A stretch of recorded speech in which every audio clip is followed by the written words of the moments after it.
Bonjour. Alors bienvenue, je vais d'abord me présenter en 2 mots. Donc je m'appelle Federico Jongdo Ketsusei, ça c'est mon nom, après le Federico c'est mon nom de moine, Procopio. Le nom de moine est un nom que l'on reçoit le jour où on est ordonné, après avoir pratiqué plusieurs années, le maître que vous suivez choisit un nom que l'on reçoit un peu comme un joyau. Jongdo Ketsusei signifie la voie pure de l'amour. Donc j'ai reçu un beau nom. Je vous souhaite la bienvenue à cette conférence, ce moment de partage plutôt d'un moine zen séculier, puisque je suis un moine zen. Vous savez que dans le bouddhisme zen, le fait d'être ordonné monastique ne requiert pas le célibat ni la fuite du monde, mais je suis bel et bien marié, j'élève un enfant qui a 6 ans et demi, qui dit que Coco, moi, est très heureux quand il est assis sur son coussin comme un Bouddha. Voilà, et je suis également chef d'entreprise, de formation philosophe et psychanalyste. Et j'essaye d'apporter depuis quelques années les valeurs transmises par le Bouddha historique, ce qu'on appelle le dharma, les valeurs du bouddhisme, dans des milieux très ordinaires, puisque finalement, cette voie, elle est très ordinaire. Et dans ces milieux ordinaires, parfois, il y en a qui sont pétris de souffrance, comme les hôpitaux, particulièrement les soins palliatifs, les associations d'êtres en fin de vie, comme les associations de malades de sida en phase terminale, parfois en prison et également souvent en entreprise, qui est également un lieu de souffrance.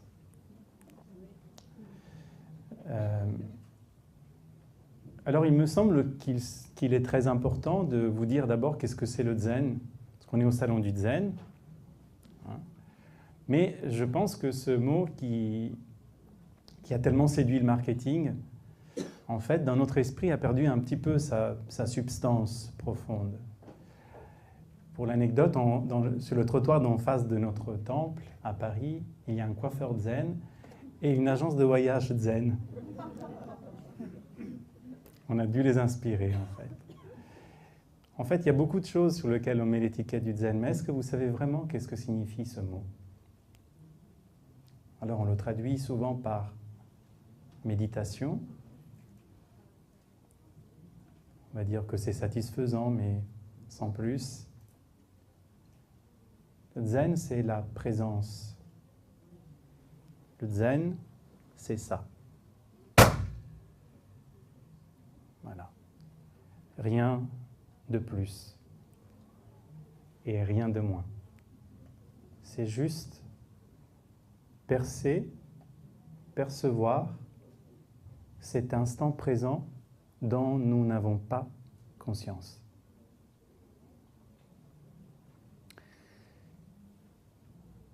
S'il est vrai que nous sommes tous des êtres vivants très différents, ce qui fait bien la richesse de l'humanité, il est vrai qu'il y a sans doute une chose que nous partageons tous, quel qu'elle soit notre niveau social, culturel, économique, notre choix spirituel, politique. Et ça, c'est une des premières choses que le Bouddha historique a compris très vite, c'est que les hommes partagent avant tout l'expérience que cette vie est souffrance.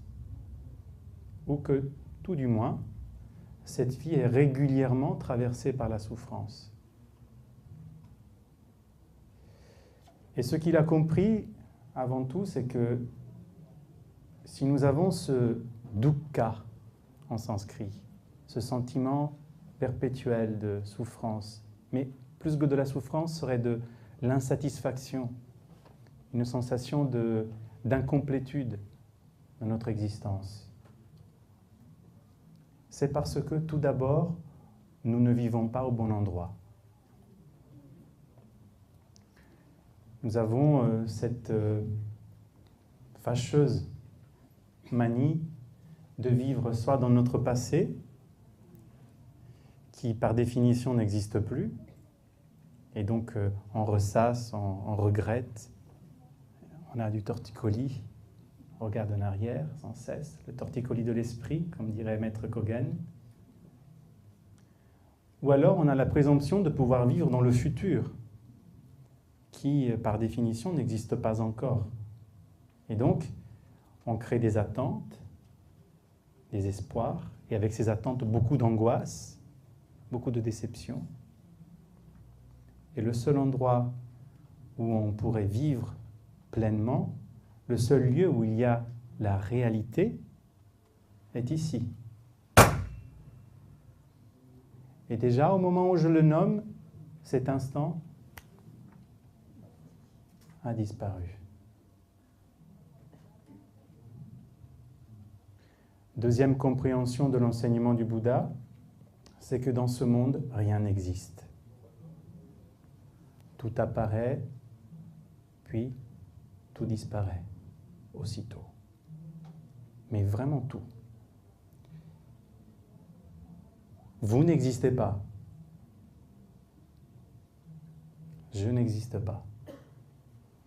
Ce Chukpi n'existe pas. Qu'est-ce que cela signifie?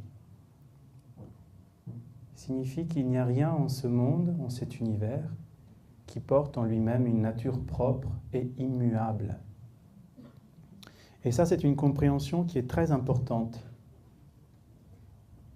Entre le moment où vous avez franchi cette porte, vous avez cherché le siège le mieux placé, vous vous êtes assis, et maintenant, vous avez déjà changé des dizaines et des dizaines de fois.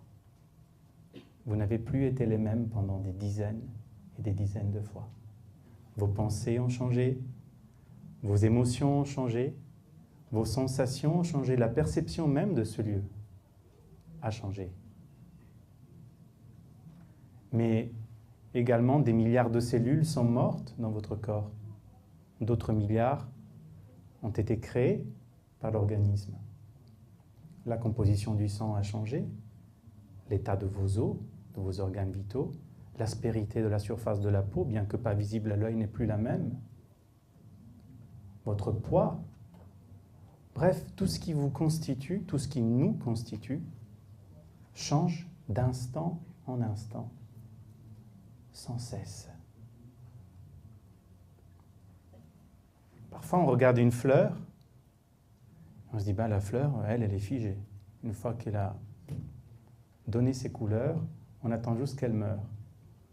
Et Bouddha, il avait déjà compris en fait que ce n'est pas le cas, puisque aujourd'hui, on peut le voir avec un appareil qui filme une fleur pendant des jours.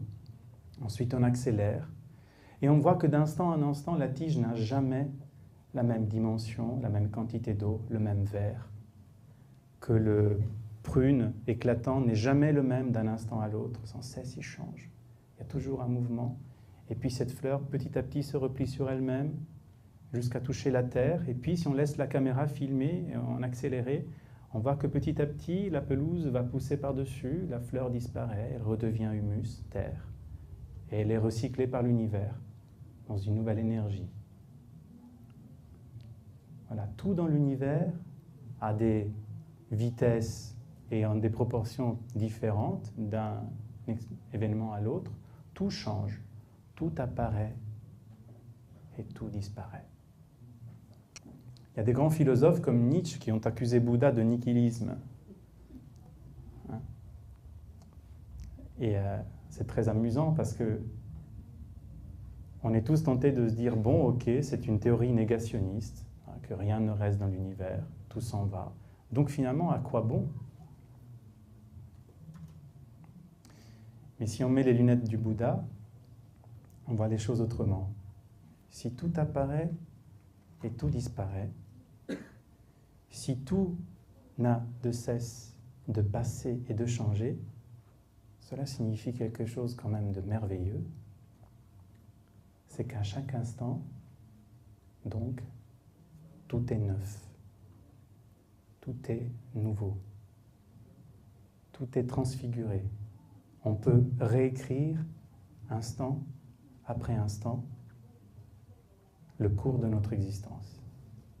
Et ça, bien que reçu comme ça paraisse une banalité, c'est très important parce que cela signifie donc qu'on ne peut rien figer, qu'on ne peut rien retenir, et donc on ne peut mettre aucune étiquette sur quoi que ce soit.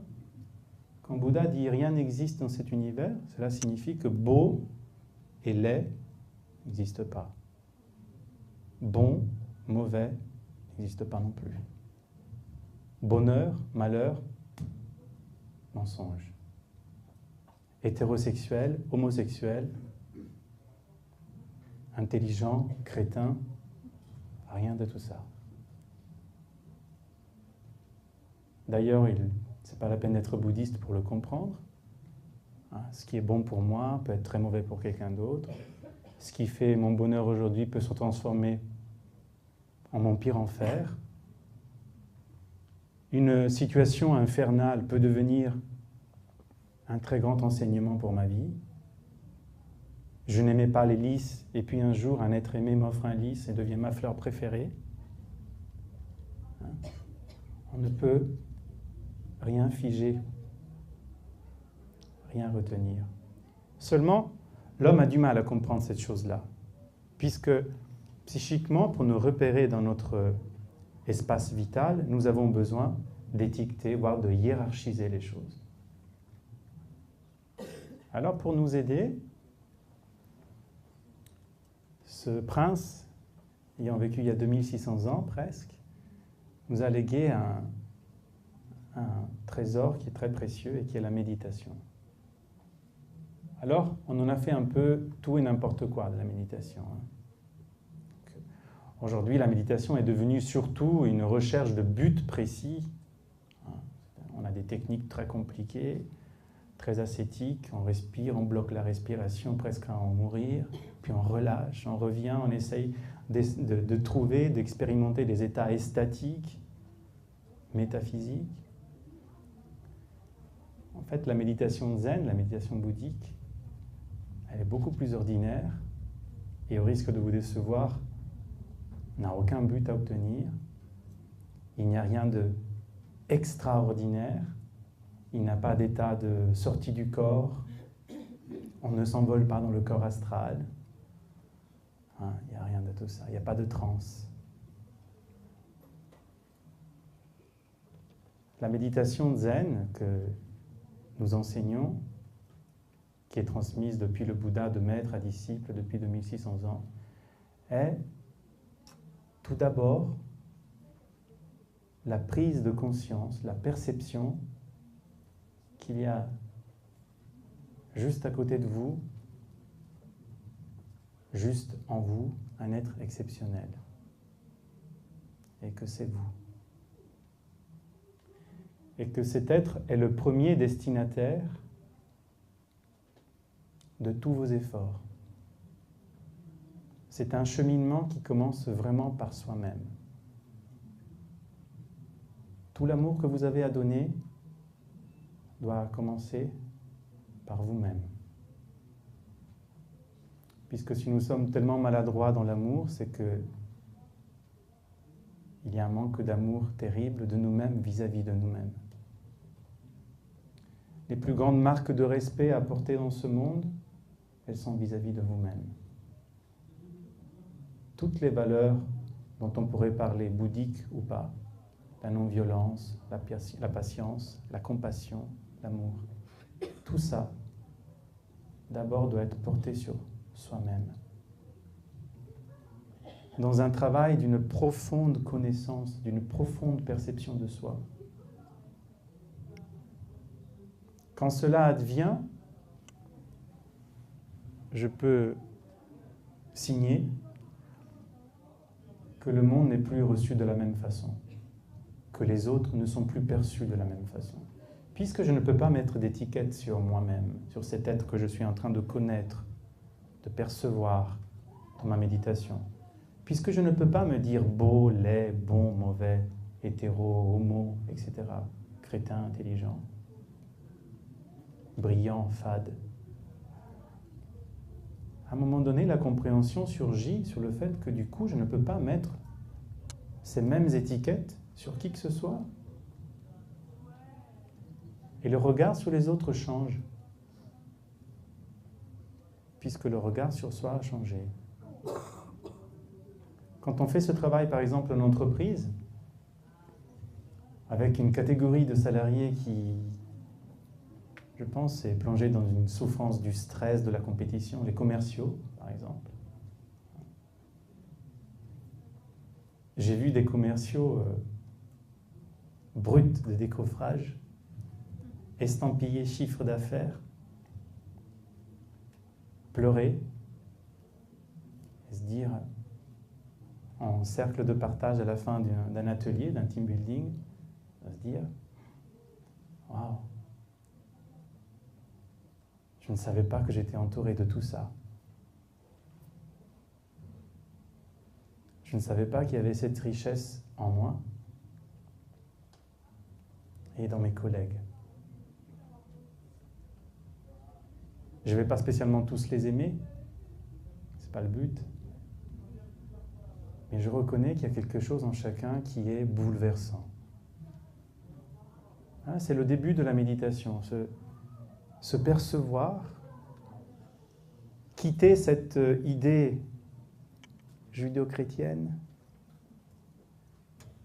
du fait que nous sommes pécheurs, faibles, vacillants, amochés dès la naissance au niveau de l'esprit et qu'on a besoin d'une entité supérieure qui vienne nous sauver.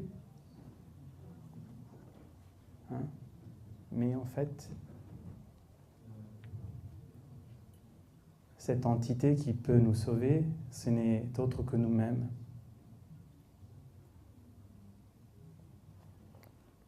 On est les artisans de notre bonheur comme on est les artisans de notre malheur. On peut choisir de nous attacher à ce qui nous ronge. On peut choisir de nous projeter dans ce qui n'existe pas, donc dans les illusions. Ou on peut choisir de savourer la vie pleinement, instant après instant, telle qu'elle se présente, juste ainsi, comme ce bruit.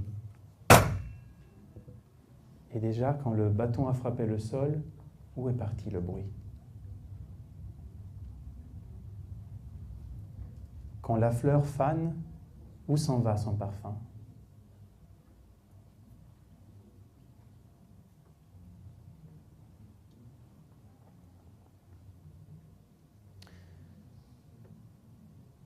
Un jour, un disciple allait voir un maître, il y a quelques centaines d'années, en Chine. Ce disciple se croyait très fort, avec une pratique spirituelle costaud. Il avait, selon lui, fait le tour de la question et voulait maintenant questionner des grands maîtres. Il alla le voir en disant « Maître, je voudrais avoir un grand enseignement. » Bien. Alors, dis-moi, posez-moi une question.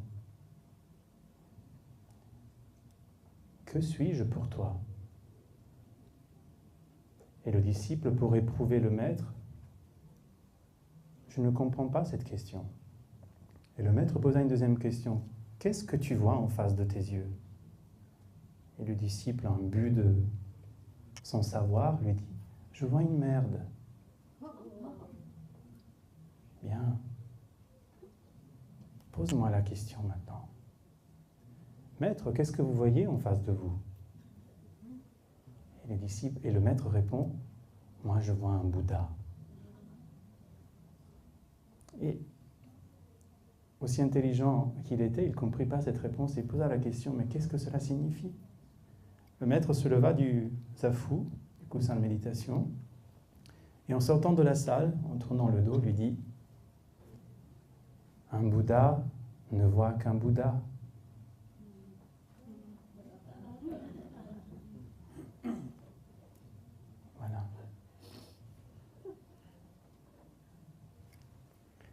Ça revient un peu à cette citation qui dit que la beauté n'est pas dans l'objet, mais dans les yeux de celui qui regarde. Hein? Le zen, la méditation, c'est vraiment le développement de ce regard que l'on porte d'abord sur soi, puis sur les autres, et sur le monde. Alors, il y a une notion que vous devez lire dans beaucoup de bouquins sur le bouddhisme, qui est la notion de la nature de Bouddha, la nature véritable, cette nature qu'on serait censé atteindre en satori, dans l'éveil. Hein? Qu'est-ce que c'est cette nature de Bouddha? Est-ce que nous avons un petit Bouddha à l'intérieur qui parle? Comme on me disait au catéchisme, on me disait que Jésus était à l'intérieur de moi et qui pouvait me parler. J'ai longtemps cherché. La nature de Bouddha n'est pas la même chose. La nature de Bouddha signifie revenir à un esprit totalement libre. Au creux de la méditation, on retrouve une liberté qu'on ne soupçonnait pas. Mais libre de quoi? Et on rentre dans le cœur de la méditation, libre de nos illusions. Et nos illusions sont principalement nos pensées, nos émotions et nos sensations. C'est-à-dire qu'on laisse nos vies totalement esclaves, totalement soumis à ce que nous pensons. Pire, nous croyons en nos pensées. Nous croyons ce que nous pensons de nous, ce que les autres pensent de nous. On y croit tellement que ça devient même très important ce que les autres pensent de nous. Et ça devient tellement important qu'on va construire un petit personnage qui va faire plaisir à ceux qui sont en face de nous. Et on n'est plus dans la vérité. On devient celui qu'on aurait bien aimé être. Dans des cas maladifs, on devient celui qu'on a dit qu'on était.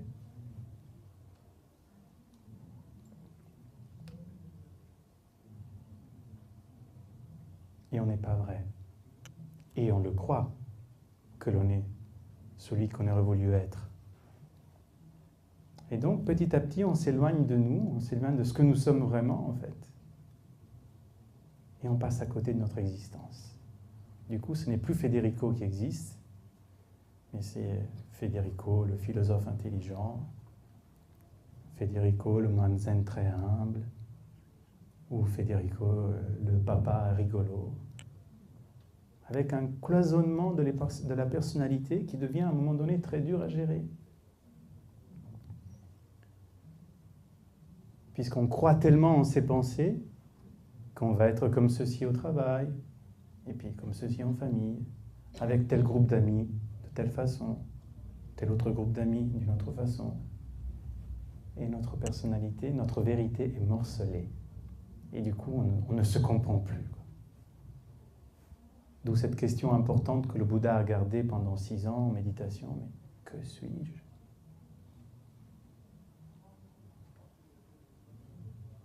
Mais que suis-je?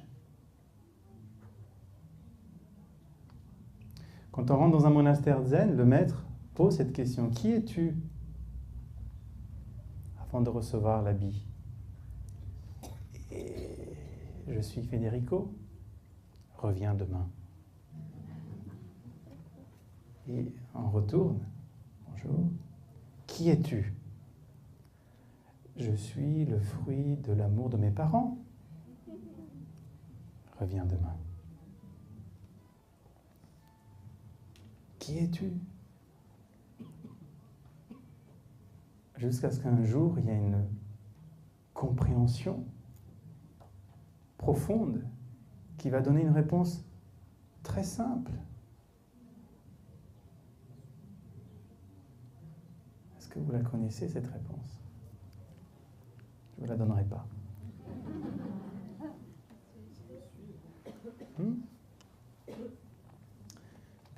De la même manière, quand on veut devenir moine, dans certaines traditions zen, on va voir le maître, dans les traditions zen qui pratiquent les koans, et puis le maître attend ce moine qui est tant désireux d'être ordonné. Et pour l'éprouver, pour éprouver sa compréhension, il le reçoit avec un bol de thé, plus petit que celui-ci. Et j'ai pas de bol. Enfin, dans le sens... Voilà. Et quand le moine pose la question, je souhaite être ordonné, dans cette tradition, le maître sort un bol, verse le thé. Qu'est-ce que c'est ceci? C'est un bol de thé. Reviens demain. Concernant, ça a duré 6 semaines. Et on passe par un tas de réponses que maintenant je vois aussi par rapport à ceux qui viennent me questionner. Donc c'est un bol en porcelaine, c'est un bol blanc, c'est une tasse. C'est une tasse avec de l'eau chaude. Rien. À chaque fois, c'est reviens demain. Et puis, il y a un jour, quelque chose se débloque avec beaucoup d'émotion. Le disciple ne répond plus à la question. Qu'est-ce que c'est ceci, dit le maître? Et le disciple,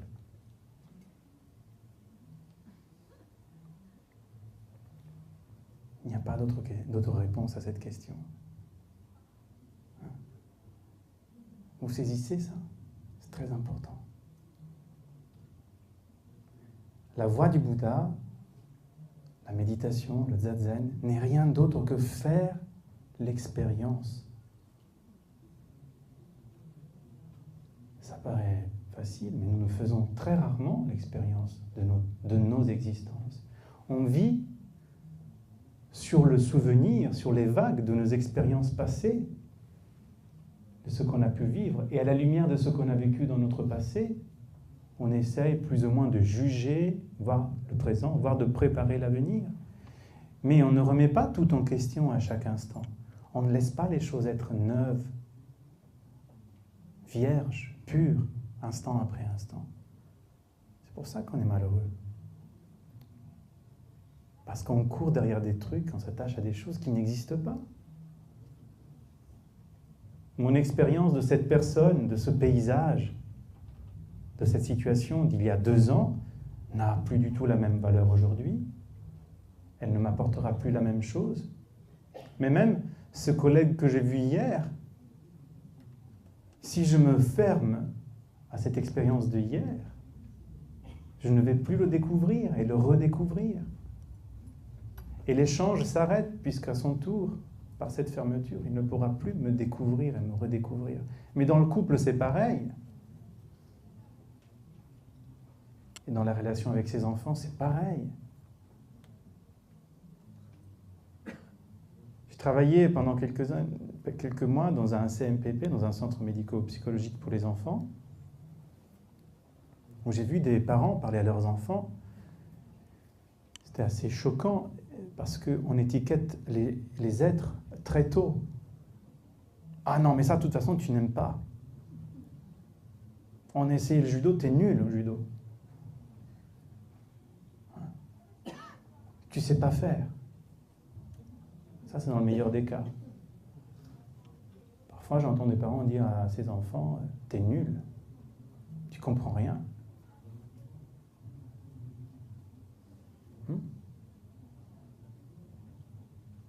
On est, par notre lassitude, par notre fainéantise de l'esprit, habitué à étiqueter les choses et à se reposer.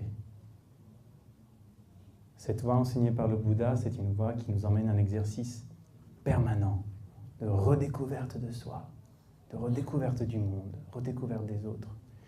Et finalement, contrairement à certaines sottises qu'on lit dans certains bouquins, même de grandes maisons d'édition, le bouddhisme n'est pas une voie de renoncement, il n'y a pas d'interdit. C'est une voie qui est profondément épicurienne. Mais ta vie, tu dois en prendre possession pleinement et la vivre instant après instant, comme si d'un instant à l'autre elle va s'arrêter.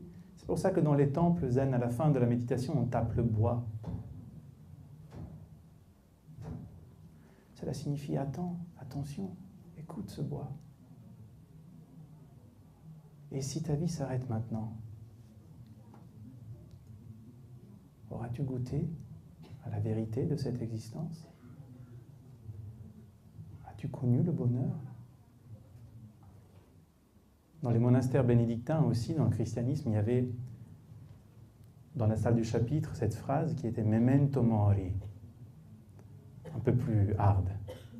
Rappelle-toi que tu vas mourir. Mais c'est ça. Est-ce qu'on savoure notre existence? Ou on vit sur des illusions, sur des pensées du passé? Alors, revenir à cette nature du Bouddha signifierait revenir un petit peu à un esprit vide. Ce qu'il y a bien dans un truc vide, dans quelque chose de vide, c'est que tout peut y rentrer et tout peut repartir, sans cesse. Un esprit vide, un esprit un peu comme un miroir. À l'origine, le miroir, il n'a ni forme ni couleur. Puis le rouge passe devant le miroir est rouge. Le jaune passe devant le miroir est jaune. Un chat se promène devant le miroir et il y a vraiment le chat.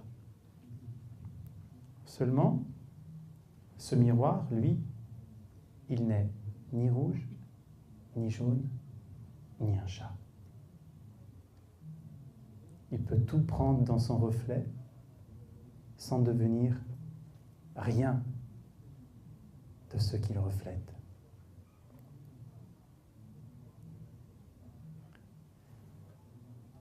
La joie apparaît dans mon esprit. Comme le rouge, il y a vraiment la joie. La souffrance apparaît dans mon esprit. J'ai mal, il y a vraiment la souffrance. L'échec, la réussite apparaissent en moi. Et ils sont vraiment là. Mais quelle est leur consistance, leur matière, leur couleur? Où sont cette joie, cette tristesse, cet échec, cette réussite, cette sérénité, cette angoisse? Où sont-elles?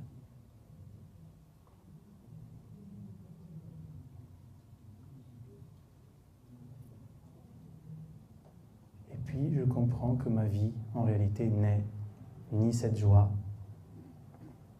ni cette tristesse, ni cet échec, ni cette réussite, mais comme le miroir, beaucoup plus large, infini, sans cesse changeante. Et c'est ça la liberté, la véritable liberté. C'est de pouvoir tout recevoir et tout laisser partir. Parce qu'en plus, il n'y a aucune vérité figée que l'on puisse retenir vraiment. Quelle est la vérité? Quelle est la vérité, demandaient les moines dans les monastères zen à l'époque des maîtres chinois? Et les maîtres répondaient, le ciel est bleu, la pelouse est verte. Non mais, la voie du Bouddha, qu'est-ce que c'est la voie du Bouddha?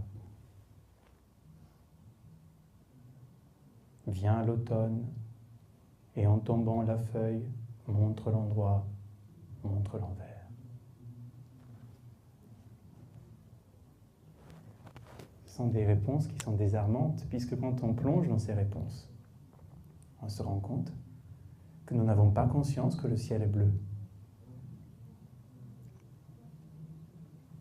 Qu'on n'a pas conscience que la pelouse est verte. C'est pour ça que quand on médite, on commence par travailler sur la respiration. Parce que c'est un miracle incroyable dont nous n'avons pas conscience. Hein? On n'a pas conscience qu'on respire.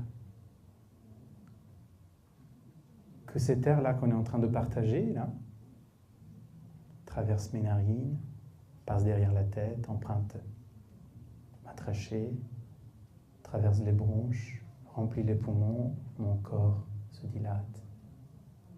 Et puis ce même air retourne là d'où il était venu et mon corps se vide.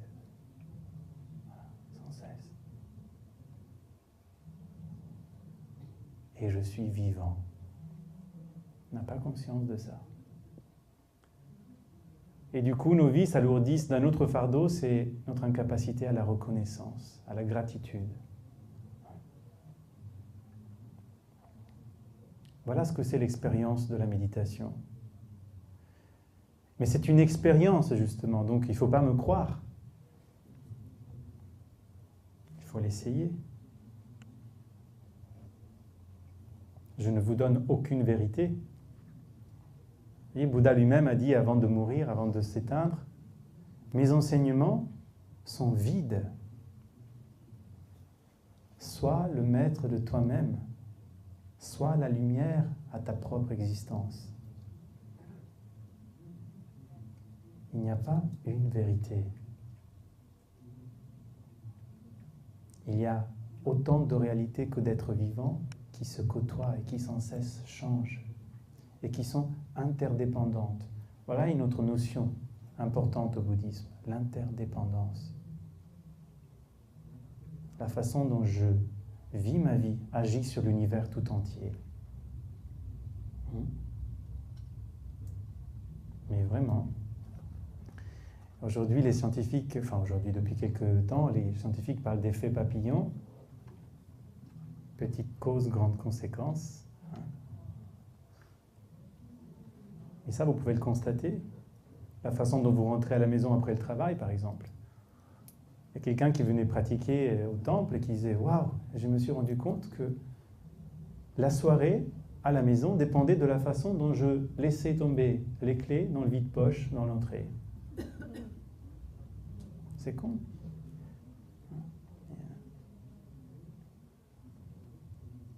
Ça mettait le ton dans la maisonnée. Alors, soit on me fuyait, on me craignait, soit tout le monde venait en arrivant vers moi. « Ouais, ça va, papa ?» Vous imaginez que le bonheur de 2, 3, 4, 5 personnes puisse dépendre de la façon dont vous fermez la porte d'un endroit. Ou même dans la façon dont vous dites bonjour. Il y a des bonjours irritants, blessants. Ouais, bonjour. Donc, il y a des bonjours pleins de vous-même, vraiment pleins de vous-même. Où l'autre vous reçoit.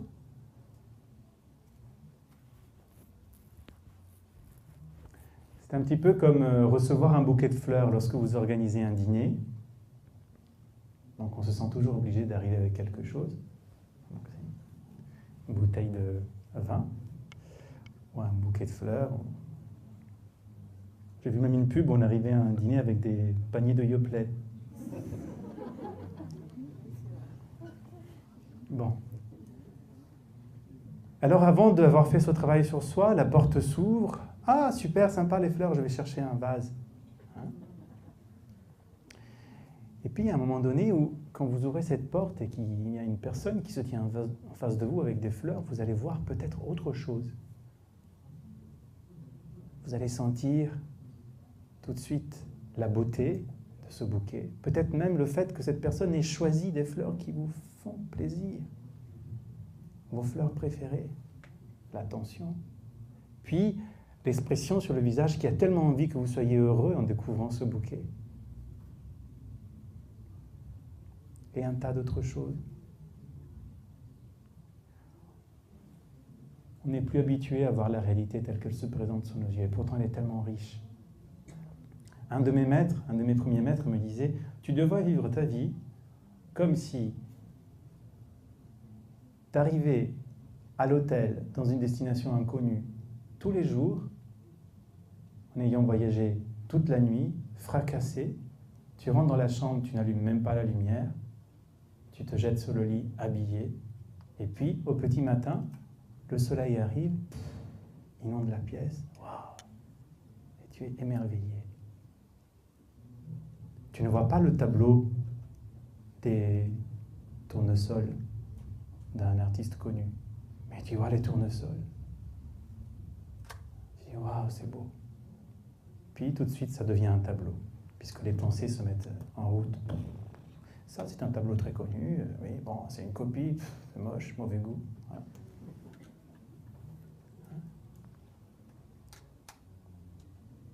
Et la façon de recevoir la réalité avec le cœur, avec l'esprit vide, capable de tout recevoir.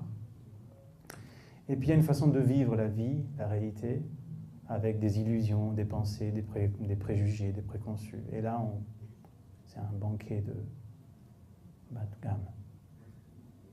Les goûts ne sont pas merveilleux. Recevoir la vie avec l'esprit vide, avec le cœur, c'est recevoir la vie comme dans un restaurant gastronomique.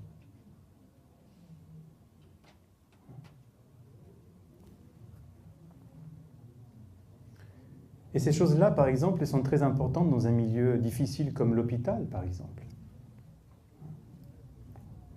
où les gens sont confrontés à la peur, particulièrement en soins palliatifs, puisqu'on a tellement peur de la mort, tellement peur de s'éteindre. Et à la limite, ceux qui portent davantage, avec plus de courage, c'est souvent les malades, c'est souvent les concernés. Ceux pour qui c'est beaucoup plus difficile, ce sont les proches, la famille, l'entourage, totalement perdus. Et souvent, il m'arrive de dire à ces familles une chose qui paraît très bête. Ils sont là, ils pleurent. Dès qu'ils sortent de la chambre, toutes les émotions ressortent parce qu'ils se retiennent devant le malade. Et puis désespérés, ils ne savent pas quoi penser. Qu'est-ce qu'on peut faire? Mais qu'est-ce qu'on peut faire? À quoi sert de se poser la question qu'est-ce qu'on peut faire, puisque le médecin a donné un diagnostic qui annonce qu'il ne reste plus quelques heures ou quelques jours à cette personne. Alors ce que vous pouvez faire est évident.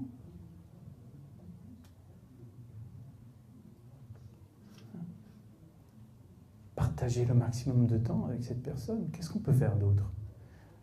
Notre esprit va chercher des choses qui sont très complexes, alors que la réalité à gérer, à vivre est très simple.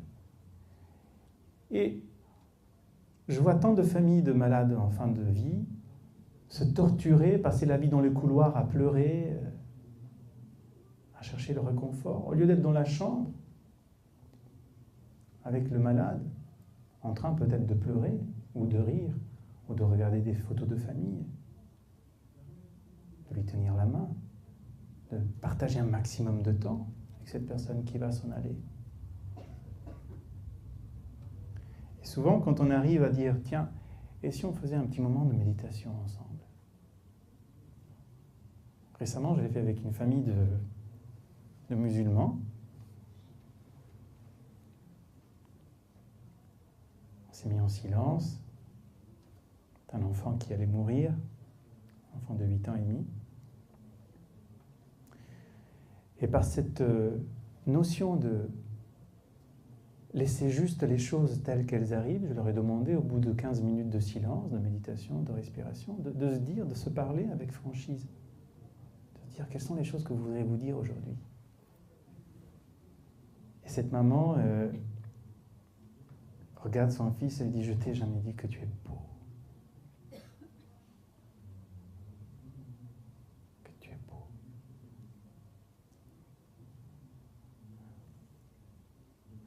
Vous voyez ? Si on n'est pas dans l'instant présent, si on n'est pas dans la réalité, dans la vérité, on passe à côté de tout. On passe à côté de tout. Donc voilà ce que, en quelques mots fort maladroits, ce que c'est la voie enseignée par le Bouddha. C'est une invitation à savourer pleinement la vie, à vivre profondément l'existence, au mieux que l'on puisse le faire. Il y a 2 grands vœux dans le bouddhisme. De ne commettre aucune action qui engendre la souffrance et de tout faire pour engendrer le bonheur de tous les êtres. C'est un programme qui est très simple et qui commence déjà par soi. Éviter tout ce qui peut engendrer ma souffrance et tout faire pour produire mon bonheur ici, maintenant. Parce que, en fait, de ce bonheur dépend le bonheur de l'univers tout entier. Alors, il y a des gens qui viennent au dojo et qui disent « Ouais, mais ok, j'ai essayé. » Bon, c'est quoi le truc? Parce que vous êtes assis là, face au mur, il y a des statues, vous ne bougez pas 40 minutes, 2 fois. Moi, j'ai juste un truc, j'ai eu super mal aux jambes, j'ai mal au dos, c'est pas pour moi. C'est quoi l'utilité de ce truc? Pourquoi ne pas aller faire du bien ailleurs? Et j'ai entendu mon maître répondre, mais déjà, si tu faisais ça, on serait sauvé d'un fou de moins déjà. Si tu essayais de te comprendre déjà toi un tout petit peu, et de donner des couleurs à ton existence, une sérénité profonde, pas une sérénité qui, à la première épreuve, tombe comme un soufflet. Parce que c'est un peu ça, nos existences. Hein. On est là, et puis on est vite là, puis un truc qui nous fait super plaisir, et on est là. Et puis il y a une épreuve, qui en retombe ici. Puis parfois on est là, mais chouette, j'ai gagné un chèque vacances. Et puis je suis licencié. Et honnêtement, cette vie est fatigante quand elle est vécue comme ça. C'est très fatigant. Alors, le bouddhiste, le pratiquant, n'est pas quelqu'un qui est anesthésié aux émotions. Hein. C'est pas du tout. C'est pas un Playmobil. Il y a une façon de vivre les choses qui est vraiment différente. Voilà la réalité. Qu'est-ce que je fais, moi, de cette réalité? Qu'est-ce que je peux faire de cette réalité? Essayer de ne pas engendrer de mal-aller et tout faire pour créer le bonheur. Et ça, c'est possible dans n'importe quelle situation, n'importe laquelle. Ça a été possible pour moi. Ça peut paraître violent parfois qu'un moine vienne vous dire « Oui, mais le bonheur est possible. Hein. Même dans la pire souffrance, le bonheur est possible. » Je peux vous le dire par l'expérience personnelle. J'ai perdu en très peu de temps 2 frères, une sœur, mon papa. En très peu de mois, en fait, dans des situations très violentes. Et c'est vrai que ce lestage, cette sérénité qui se construit dans la pratique, dans la méditation, n'empêche pas de souffrir, hein, ou de sentir le manque des gens qu'on a aimés. Mais qu'est-ce que je peux faire de ça? Pour moi, ça a été le choix de vivre du coup 4 fois plus. Voilà.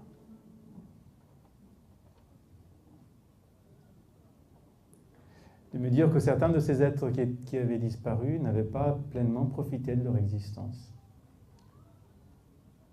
Et je me suis dit, moi, du coup, quand je vais quitter cette matrice-là, ce corps, qui me convient plus ou moins, moi, je vais avoir laissé derrière une vie pleinement vécue.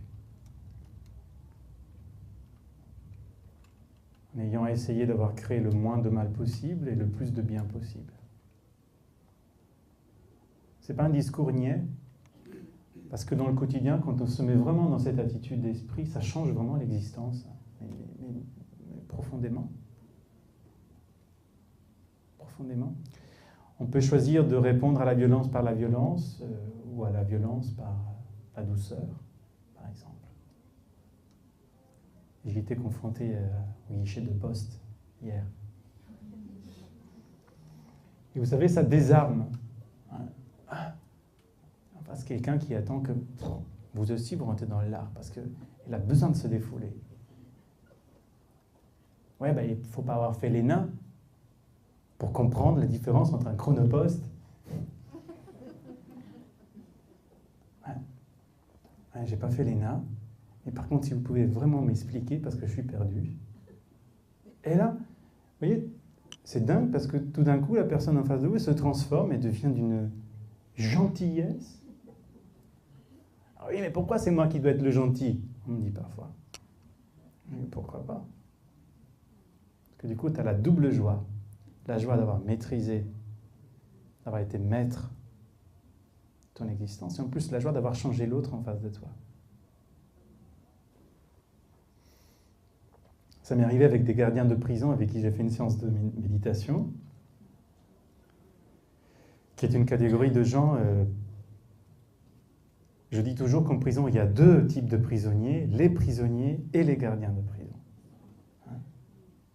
Parce que pour eux aussi, il y a des clés qui tournent des portes avec des grilles, le matin, le soir. Disant, mais oui, mais pourquoi répondre à leurs insultes, à leurs provoques par de la gentillesse? C'est quoi? Moi j'ai quoi en retour? Ça, c'est quelque chose d'encore très, très répandu dans nos sociétés. Il faut qu'il y ait toujours un retour. Voilà. Retour sur investissement.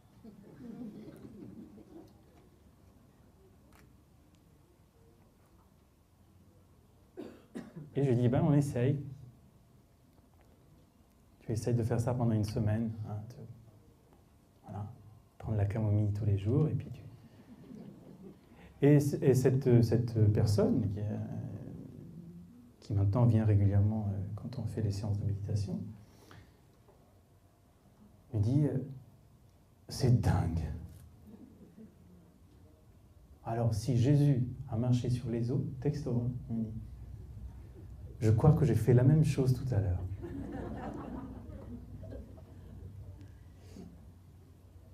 Voilà. En quelques mots, cette expérience de la méditation est vraiment, vraiment, vraiment l'apprentissage d'une vie qui est pleinement vécue, un don précieux qu'on a dont on n'a pas conscience, quoi. J'étais en stage, je vois le chef d'entreprise qui est là. J'étais en stage dans une entreprise où le chef d'entreprise, à la fin du séminaire, me dit, on a appris un truc, on a appris à se parler. On a appris à se parler.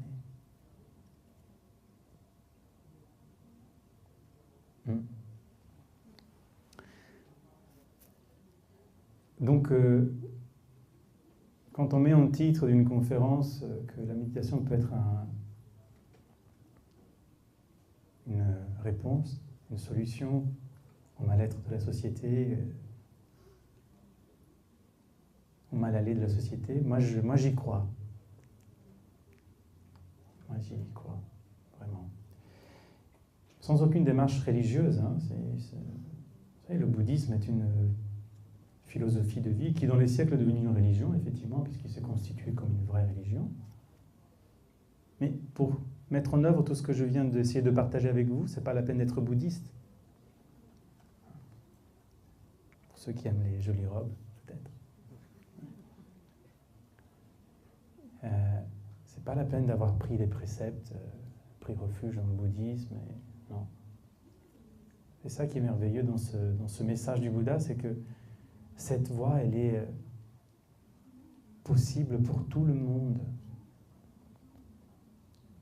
Maître Dogen disait, si tu ne trouves pas le bonheur à l'endroit même où tu es, où espères-tu le trouver? Hein? C'est pour ça qu'on est là, comme ça.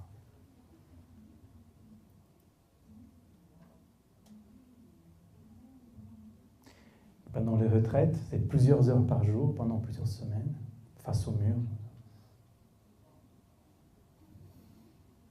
Ça paraît bizarre pour les gens. Mais qu'est-ce qu'ils font? Qu'est-ce qu'il peut se dire, lui, là? La tête contre le mur. Ben rien, justement. Voir sans voir. Entendre sans entendre. Sentir sans sentir. Laisser les choses juste apparaître et disparaître. Laisser la vie nous émerveiller, laisser le monde nous séduire. C'est ça, cette expérience, c'est ça.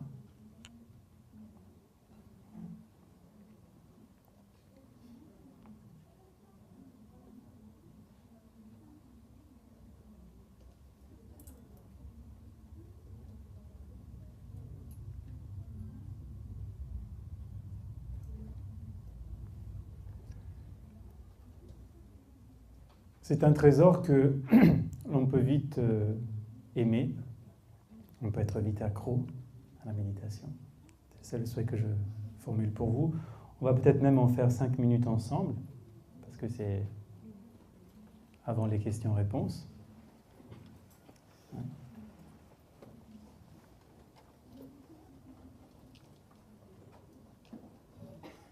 Un jour, un maître a rencontré 5 aveugles face à un éléphant. Et tous, ils essayaient de décrire l'éléphant. Il y en a un qui dit « Ah, l'éléphant, c'est une feuille de bananier. Non, c'est un balai. Non, ça ressemble à un tronc d'arbre. Ah tiens, on dirait un serpent. »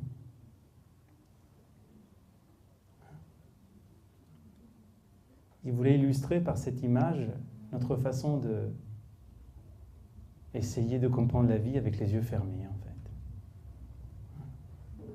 Juste approximativement. Aucun d'entre eux n'avait ni tort ni raison. Hein, et nous ressemblons un peu à ça, souvent, en fait. J'ai entendu une gamine dans le métro, une jeune fille, une adolescente dans le métro tout à l'heure, regarder quelqu'un dans le métro et dire à son copain, qui devait la dragouiller, je pense, de toute façon, il est moche. Ça fait rire, ça fait sourire, mais on réagit tous un peu comme ça. Hein. C'est-à-dire que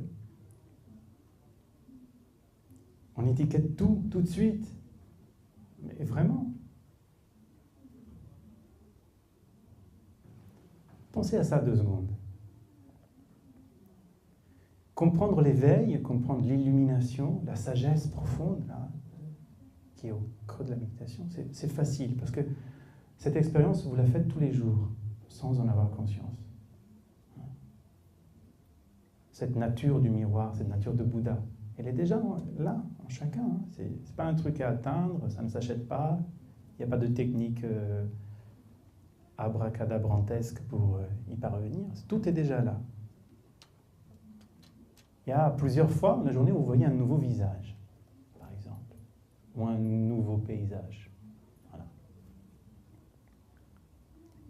Si vous y pensez profondément, il y a les premiers instants, vraiment les premiers instants, où cette nouvelle personne apparaît sous votre regard, où elle n'est ni belle, ni laide, ni noire, ni blanche, ni grosse, ni mince, ni comme ceci, ni comme cela. Mais le regard posé, tout de suite, les pensées se mettent en route. Elle me voit quoi? Pourquoi elle me dit bonjour? Je ne la connais pas, c'est qui? Elle est moche. Oh, elle est habillée comme une tâche. Ou alors, waouh, superbe. Wow. Elle a l'air très intelligente, alors qu'on n'a jamais parlé avec. Mais il y a les premiers instants de chaque nouvelle expérience, si vous y prêtez attention, vous percevez la réalité juste telle qu'elle est. Comme ça, cette chose apparaît, cette personne apparaît, ce paysage apparaît, et ce n'est rien d'autre que ce visage, que ce paysage, que cette expérience, rien d'autre que cette joie, rien d'autre que cette souffrance. Et déjà, ça a changé. Cet exercice de la méditation est un apprentissage à revenir avant nos pensées, avant nos émotions, avant nos sensations, sans rien rejeter, mais sans s'attacher à rien non plus.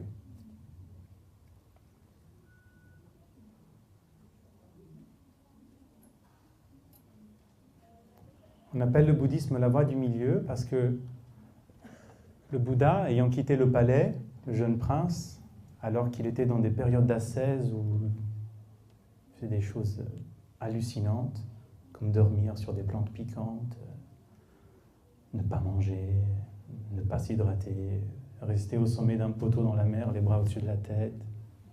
Un truc de yogi un peu extrême, on va dire. Puis un jour, il était sous un arbre en train de méditer sérieusement, et puis sur le fleuve en face de lui passe un bateau où le père explique à son fils qui essaie de jouer une petite cithare. Mais si la corde est trop tendue, elle casse. Si elle ne l'est pas assez, il n'y aura pas de son. Et là,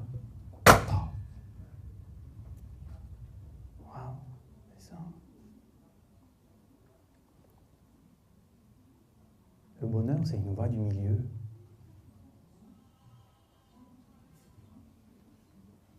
Pas d'extrême.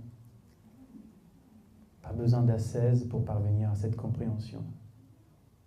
Et pas besoin non plus de champignons hallucinogènes ou d'expériences esthétiques pour parvenir à tout ça. Tout est déjà ici, parfaitement accompli. Je peux vous dire que dans ces lieux qu'on a évoqués tout à l'heure, comme les hôpitaux, les prisons, l'entreprise,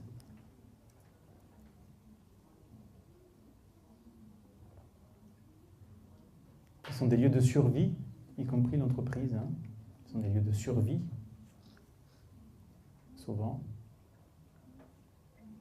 Arriver à comprendre que tout est déjà là, quoi, que tout ce bonheur est déjà ici, mais vraiment profondément, et qu'on peut y toucher, et que c'est une sorte de bonheur qui est inépuisable. Et plus on y touche, plus on s'y alimente, et plus il y en a. C'est un truc de dingue. Voilà.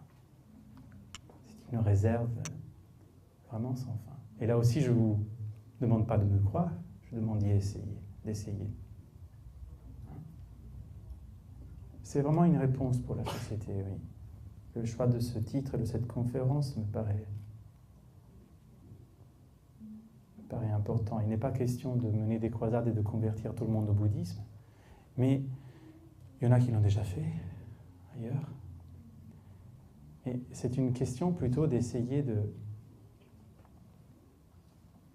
amener les gens à comprendre que suis-je? C'est très important. Sinon, comment veux-tu comprendre quoi que ce soit si déjà ce qui est là, tu ne le saisis pas du tout? Voire tu le maltraites, voire tu l'oublies, ce que tu es. Voire tu le dissimules. Ce que suis-je, c'est très important. Mais la réponse qui va avec, elle est très importante aussi. Et alors là, elle est très décevante pour les femmes et les hommes de retour sur investissement que nous sommes. Parce que la véritable réponse à cette question, que suis-je? Mais que suis-je? La véritable réponse est ne sais pas.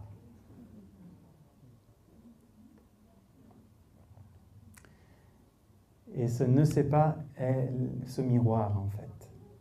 Cette nature du Bouddha qui est déjà en nous. Un grand ne sais pas. Un ne sais pas qui n'est pas un esprit ignorant. Au contraire. C'est un esprit très subtil. Notre vie, quand on savait tout, elle était comme ça. Je tiens. Puis un jour, à force de marteler ce point avec « mais que suis-je »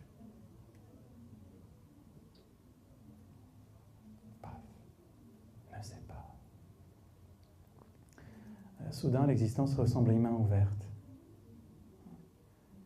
Et sur une main ouverte, tout peut se poser et tout peut repartir.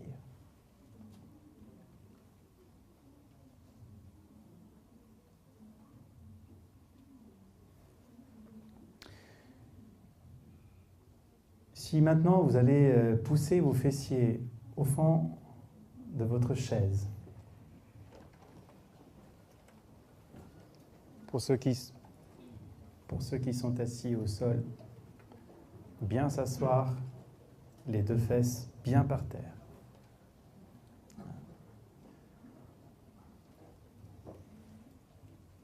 Puis vous allez décroiser vos jambes et bien mettre les plantes des pieds au sol, bien installées, bien enracinées.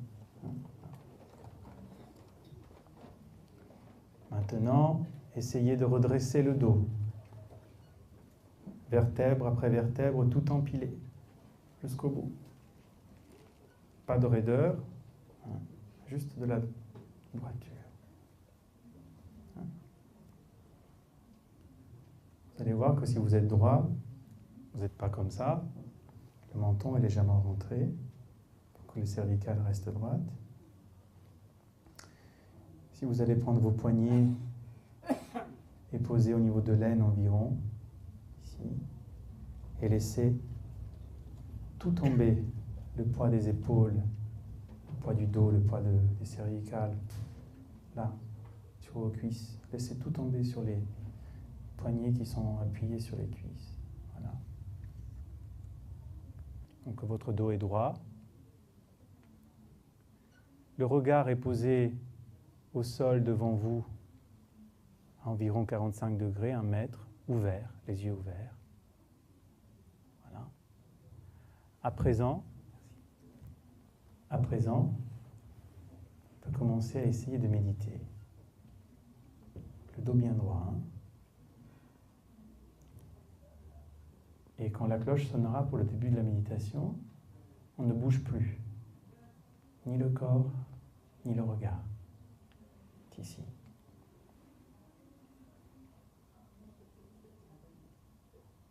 La bouche est fermée. On respire par le nez.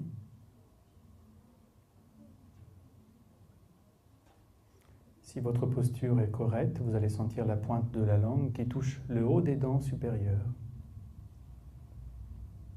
Sinon, recommencez.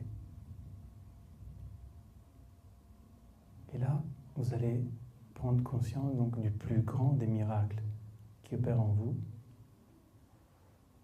c'est que vous respirez.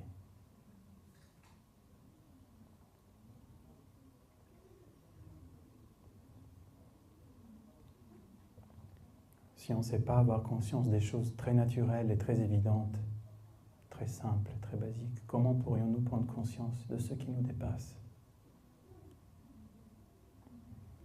Laissez l'inspire et l'expire vraiment vous habiter. Percevez le souffle qui rentre, qui remplit le corps, puis qui lentement s'en va et qui vide le corps.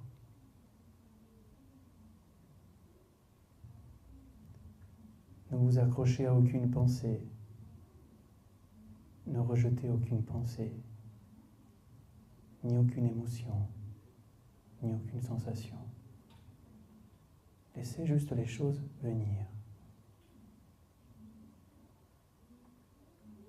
Observez profondément tout ce qui se passe dans votre esprit.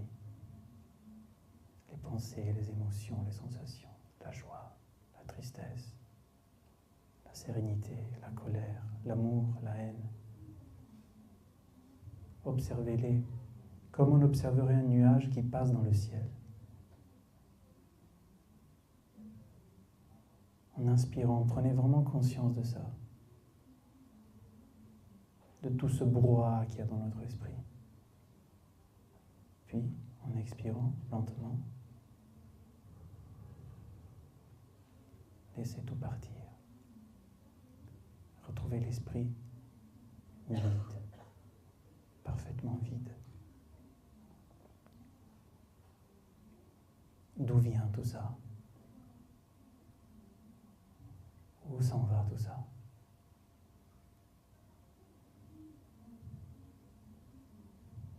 Voilà, continuez cet exercice pendant quelques minutes.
Ne bougez pas.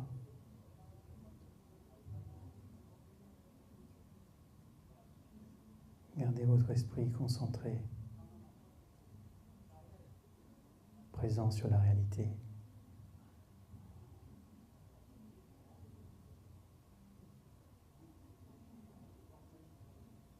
Petit à petit, vous allez sentir que l'esprit va s'asseoir aussi.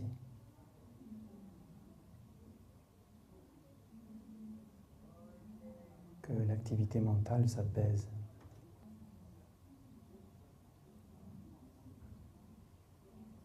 Le bruit de la conférence d'à côté n'est que le bruit de la conférence d'à côté.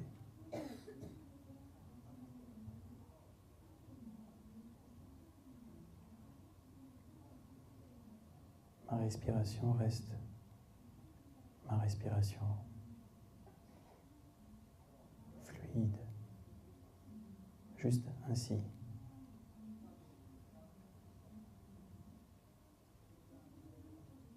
Et tous ces nuages qui passent dans mon esprit ne sont que des nuages qui passent dans mon esprit.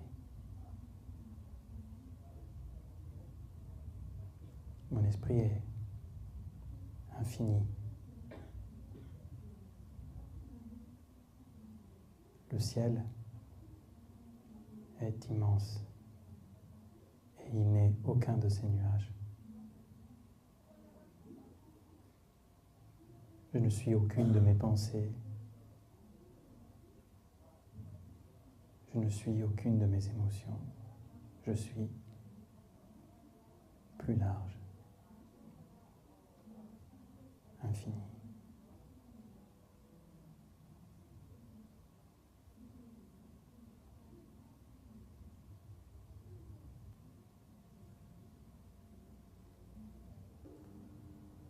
Quand vous êtes né, d'où veniez-vous? Quand vous mourrez, où vous en irez-vous? La vie même est comme un nuage flottant qui apparaît. La mort, comme un nuage flottant qui disparaît. À l'origine, le nuage lui-même n'existe pas. Quand il passe, il devient pluie.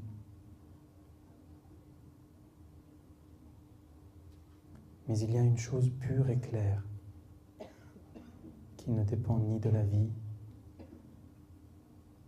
ni de la mort, ni du bonheur, ni du malheur, ni de la joie, ni de la tristesse. Quelle est cette chose pure et claire?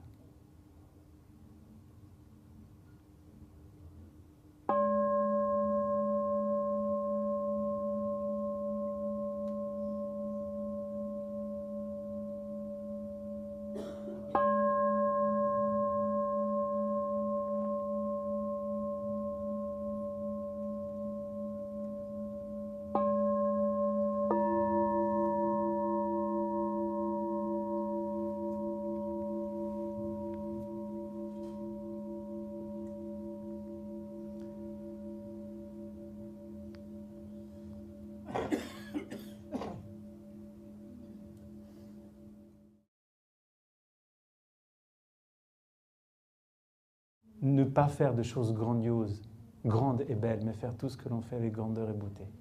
Voilà. C'est fini. Je vous remercie.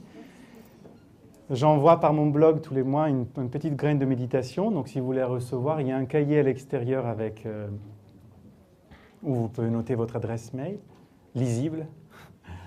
Et voilà, il y a aussi des dépliants de notre dojo zen où mon maître, le maître Katia Koren-Rebel, enseigne plusieurs fois par semaine. Je vous souhaite d'aimer la méditation, de vous éveiller, de vous sauver de la torpeur, de la souffrance et de sauver tous les êtres que vous rencontrez sur votre chemin. Merci.